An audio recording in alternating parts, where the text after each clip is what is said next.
In this video, I'm going to show you how you can get Wasp drivers here in Arc Raiders. Before we get in this guide, make sure to like the video and subscribe to the channel with all notifications on. It really does help with the channel and lets us know that you want more content like this. We'd greatly appreciate it. And if at any point throughout this guide you do have any questions, just ask them down in the comment section below and we can help you out further. I'm going to be doing my best to reply to every single comment down there. But overall, these are extremely easy to go ahead and get. To actually get the Wasp drivers, you essentially just need to destroy Wasp. If you don't know what Wasps are, those are the flying enemies that you'll see around the map, and they spawn in really every single map. On top of that, they actually aren't really difficult to take down at all. The best strategy, though, is to aim for the wings. Once you do break the wings, they fall so much faster. But essentially, just go ahead and defeat a Wasp and then go up to the body and loot it. Most of the times, but not always, but once again, most of the times, the Wasp is going to drop a Wasp driver. Overall, it really is as simple as that. That's really all there is to it. If this guide did help you out, make sure to like the video and subscribe to the channel with all notifications on. It really does help with the channel and lets us know that you want more content like this.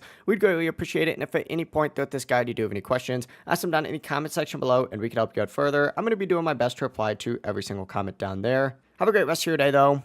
Peace.